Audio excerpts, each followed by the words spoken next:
Hello guys, मेरा नाम है अंकित पाल और आज मैं आपको दिखा रहा हूँ सुपर स्प्लेंडर 125 सीसी के अंदर। ये एक BS6 इंजन वाली बाइक है एंड आप इसका पता ऐसे लगा सकते हैं कि जो BS6 की इंजन वाली बाइक्स आती है उनके अंदर आपको ये स्ट्रेट ऐसे खड़ा हुआ इंजन मिलता है। बाकी जो नॉर्मल सुपर स्प्लेंडर आती थी इससे पहले BS4 के अंदर, उनके अंदर आपको लेटा हुआ इंजन मिलता था ऐसे करके।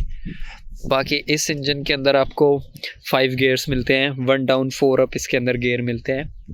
एंड बाकी लुक्स की मैं बात करूं पहले इस बाइक की, तो ठीक ठाक काफ़ी मस्कुलर लुक मिल जाती है आपको एक 125 सीसी के अंदर। एंड इसके मैं इंस्ट्रूमेंट क्लस्टर के अंदर बात करूं तो यहाँ पर कुछ ऐसा इंस्ट्रूमेंट क्लस्टर मिलता है। जो ये बाइक है ये 2022 मॉडल है, तो इसके बाद कंपनी ने उसको अपग्रेड कर दिया था। उसके अंदर आपको एनालॉग प्लस डिजिटल मीटर मिलता है, आपको फ़ोटो भी दिख रही होगी यहाँ पे। तो उसके अंदर आपको टाइम, ETE और भी काफ़ी सारी चीज़ें वो बाइक बताती थी, बट इसके अंदर ये वो फीचर नहीं मिलता है, वो वाला मीटर नहीं मिलता है। बाकी हाँ, ये BS6 ही बाइक है एंड ये बेस वेरिएंट है, तभी इसके अंदर आप देख सकते हैं कोई डिस्क ब्रेक नहीं मिलता है फ्रंट वाले में। बाकी इसके ऊपर जो मॉडल आया करता था उसके अंदर आपको डिस्क ब्रेक भी देखने को मिलता था। बाकी वेट की मैं बात करूँ तो इस गाड़ी के अंदर 120 kg का वेट है।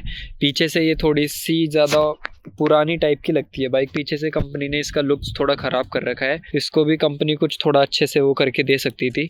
बाकी लाइट्स भी और इसकी वो हो सकती थी अपग्रेड। बाकी सामने से अगर आप देखो तो सामने से तो काफ़ी ज़्यादा अच्छी और अट्रैक्टिव देखने को लगती है। आप इंजन भी देख सकते हैं, इसका काफ़ी ज़्यादा मस्कुलर टाइप का इंजन मिलता है। एंड गाइज ये वही सेम इंजन है जो आपको हीरो एक्सट्रीम के अंदर देखने को मिलता है। सेम 125 सीसी का ये इंजन है जो कि आपको एवरेज अराउंड 40 to 45 का देता है। इस गाड़ी से आप ज़्यादा एवरेज नहीं निकाल सकते। मतलब हाँ, अगर आप 50 to 60 इकोनॉमी मोड में चलाएंगे तो हाँ, ये आपको 50 का एवरेज निकाल के दे दे। बट जैसे मैं इस बाइक को राइड करता हूँ तो उस हिसाब से ये मुझे 50 तो कभी नहीं निकाल के दे सकती। ये अप्रॉक्स 45 दे देती है मुझे निकाल के। मैं इसको 80 to 100 के बीच में ही चलाता हूँ, मेनली हाईवे पे चलाता हूँ मैं इस बाइक को। बाकी इसी हाई स्पीड पे चलाने की वजह से मैं इसकी ब्रेकिंग की बात करूँ तो ब्रेकिंग इसकी काफ़ी ज़्यादा ख़राब या एवरेज बोल सकता हूँ मैं, क्योंकि इसके फ्रंट ब्रेक है, ये तो ड्रम ब्रेक है, बट इनका जो बाइट है वो काफ़ी ज़्यादा बेकार है कंपेयर टू पिछले वाले की तब भी ठीक है, क्योंकि इसके अंदर कॉम्बिनेशन वाले ब्रेक मिलते हैं जो कि अगले और पिछले दोनों ब्रेक्स को दबाता है। तो उस वजह से इसके पिछले ब्रेक की बाइट थोड़ी सही है, वरना फ्रंट ब्रेक की जो बाइट है वो तो बहुत बेकार है। एंड इस वजह से इस बाइक की ब्रेकिंग थोड़ी बेकार मिलती है आपको। एंड सामने की तरफ से मैं बात करूँ तो उस टाइम पे हेलोजन बल्ब आया करता, तो इसके अंदर हेलोजन ही मिलेगा आपको।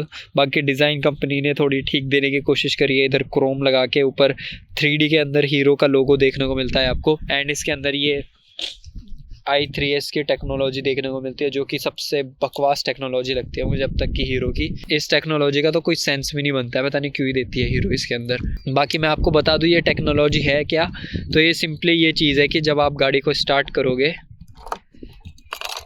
मतलब जैसे आपकी गाड़ी न्यूट्रल में रहेगी एंड ये i3S का बटन है, ये ऑन रहना चाहिए। एंड जैसे ये न्यूट्रल में रहेगी तो आप क्लच दबाओगे तो ये स्टार्ट हो जाएगी। ये अभी स्टार्ट नहीं हो रही है क्योंकि आपको एक बार गाड़ी को स्टार्ट करना पड़ेगा, थोड़ा सा राइड करना पड़ेगा ट्रैफिक मोड में। एंड उसके बाद जब आप इसको बंद करोगे तो आपकी गाड़ी का जो इंजन है वो बंद हो जाएगा। एंड उसके बाद आपको ये दबाना है और फिर क्लच दबाना है, तब स्टार्ट होएगी। इससे अच्छा कोई सिंपली ये ऐसे शेल्फ ना दबा दे।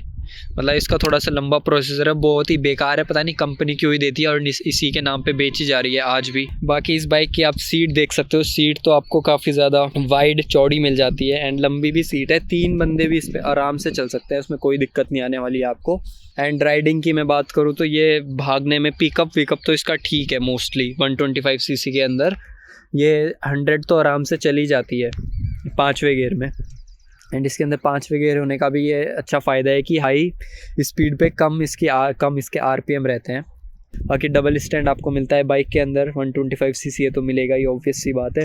सारी गार्ड, फुट रेस्ट, ये सब चीज़ें देखने को मिल जाती हैं। पीछे से आप इंडिकेटर की बात करो तो वही नॉर्मल इंडिकेटर्स मिल जाते हैं, बट मार्केट में ये भी अवेलेबल नहीं हो पाते हैं और फ्लेक्सिबल भी नहीं है। अगर ये टूटे तो इसको मिलना थोड़ा मुश्किल है अगर आप ऐसे गाँव देहात वाले एरिया में रहते हो। बाकी इसके अंदर आपको चेन कवर भी देखने को मिलता है, डुअल सस्पेंशन मिलता है, इसके जो सॉकर्स हैं। पिलियन के साथ काफ़ी अच्छा एक्सपीरियंस रहा है इन सॉकर के साथ मेरा। बाकी मैं अगर अपने वेट की बात करूँ तो मेरा 50 kg के अप्रॉक्स वेट है, तो उसमें ये थोड़ा सा मुझे हार्ड लगता है। बट पिलियन के साथ जब मैं बैठ जाता हूँ तो थोड़ा ठीक रहता है। एंड सामने जो इसकी लाइट का थ्रो है उसकी मैं बात करूँ हाई बीम पे या लो बीम पे, तो वो भी मुझे कुछ इतना खास नहीं लगता है। अभी दिन हो रहा है, स्टिल मैं आपको थोड़ा सा पास देके दिखाता हूँ। मतलब ये अगर आप काफ़ी ज़्यादा अंधेरे के अंदर हो तब तो ये आपका काम कर देगा, बट हाईवेज़ में अगर आपके सामने से कोई गाड़ी आ रही है तो तब ये कम्पीट नहीं कर पाएगा, क्योंकि आजकल की जो बाइक्स हैं या कार्स हैं उनके अंदर थोड़ा एलईडी वाला सेटअप मिलता है, ब्राइट सेटअप होता है वो, तो उसके सामने ये बहुत ज़्यादा स्ट्रगल करता है। एंड हॉर्न भी मैं आपको सुना देता हूँ। हॉर्न इसका स्टॉक हॉर्न है, काफ़ी ज़्यादा लाउड हॉर्न है इसका, ऐसे कुछ लाउड हॉर्न मिलता है इसके अंदर आपको। एंड उस टाइम पे ये मुझे पता नहीं है, ये अलग से लगाया हुआ है शायद, जो इंडिकेटर में ये ब्लिंक करता है ना, ये वाली चीज़ जो आप देख सकते हैं, तो ये शायद बाहर से ही लग के मिलता था। मैंने कभी सुना तो है नहीं कि कंपनी के अंदर ऐसी चीज़ देखने को मिलती थी।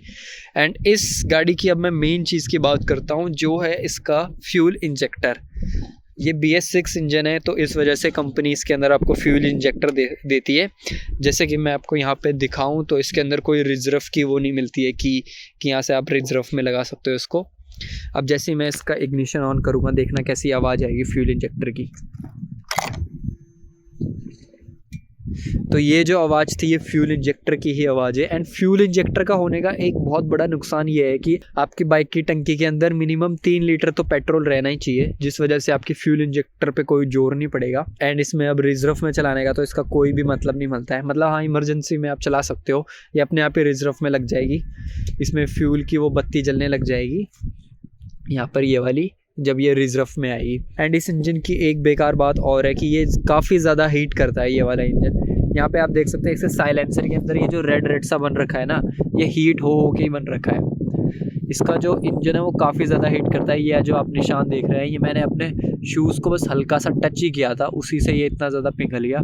एंड मेरा डेली का जो अप डाउन है वो सिर्फ 12 किलोमीटर है। उस 12 किलोमीटर के अंदर ही मैं इसको 100 टच भी कर देता हूँ आराम से, 80 पे ही चलता हूँ मैं। एंड उतने में ये गर्म हो जाता है। और मिनिमम ये 10 मिनट चलती है गाड़ी, सुबह 10 मिनट ऑफिस जाने के लिए और सुबह उसके बाद 10 मिनट आने के लिए। जो गाड़ी की लुक्स है ना वो थोड़ी अच्छी लगती है मेरे को देखने में, जो क्रोम की फिनिशिंग दी हुई है, इधर भी इन्होंने बढ़िया सा क्रोम दे रखा है। इंजन को भी थोड़ा सा बढ़िया कर रखा है, कट वट करके, आप देख ही सकते हैं। नॉर्मल बाइक के हिसाब से तो काफ़ी ठीक लगती है, बस सिर्फ सामने से, पीछे से इसके अंदर वही नॉर्मल लुक आ जाती है इसके लाइट की वजह से। एंड मैं मतलब लग रहा है ना पीछे से, देखो आप खुद ही की थोड़ी वैसी बाइक है। सामने से फिर भी ठीक लगती है, क्योंकि इसके अंदर जो इसके इंजन का डिज़ाइन दिया है वो सब करके कंपनी ने थोड़ा ठीक कर रखा है। इधर भी लाइट के ऊपर जो क्रोम दे रखा है। बाकी 5 गियर तो मिलते ही हैं इसके अंदर। ये मुझे काफ़ी ठीक लगा 2022 मॉडल के हिसाब से। एंड क्लच की मैं बात करूँ तो क्लच इसका एवरेज बोल सकते हैं, ज़्यादा हार्ड भी नहीं है और ज़्यादा टाइट भी नहीं है। मैं अपने पिंकी फिंगर से तो इसको प्रेस नहीं कर सकता, 2 फिंगर से आराम से कर लूँगा। बाकी मीटर के अंदर आपको मैं बता दूँ तो ये सारे कुछ ऑप्शंस मिल जाते हैं। न्यूट्रल का है, इंजन माल फंक्शन की लाइट है, स्टैंड वाला है, एंड इसके अंदर यहाँ पे पास वाला भी है। ये देख सकते हैं आप, थोड़ी सी बैटरी डाउन है तो वो चलते हुए दिख रहा होगा आपको। बाकी इधर आपको ये फ्यूल का वो मिल जाएगा, जब एक गाड़ी रिजर्व में जाएगी तो ये बत्ती जल जाएगी। तो यही सब चीज़ें हैं इसके अंदर। एंड सब कुछ वर्किंग है अभी तो। ये जो रेस की सुई है मैं इसको 100 से ऊपर लेके जा चुका हूँ, आराम से चल भी जाती है गाड़ी 100 के ऊपर, उसमें कोई दिक्कत नहीं है। मैक्स टू मैक्स खींच के भी ये आप बस इसको 110 लेके जा सकते हो, मतलब 100 के ऊपर कहने का मतलब मेरा ये है। एंड फ्यूल टैंक की मैं बात करूँ तो इसके अंदर आपको 12 लीटर का फ्यूल टैंक देखने को मिलता है, जो कि काफ़ी ठीक है। मतलब इस बाइक से कोई ज़्यादा हाईवे पे टूरिंग के लिए तो ये है नहीं कि थोड़ा कम टैंक मिल रहा है आपको। एंड इधर से आप इसकी सीट को खोल सकते हो, यहाँ पे सीट चाबी लगाने का बटन दिया है, यहाँ से आप सीट को ऐसे ओपन कर सकते हो। सीट में ओपन करके दिखाऊं एक बार, तो ऐसे कुछ इसकी सीट मिलती है यहाँ से, ये सब कुछ है इसके अंदर। यहाँ पे काफ़ी ज़्यादा बड़ा एरिया मिलता है, ऐसी कुछ सीट है, इतनी बड़ी सी सीट है ये देख सकते हैं। अगर आपको इस बाइक से रिलेटेड कोई भी क्वेश्चन है तो आप मुझसे पूछ सकते हैं। Guys this is it for today, hope you guys enjoy, bye bye till we meet next time.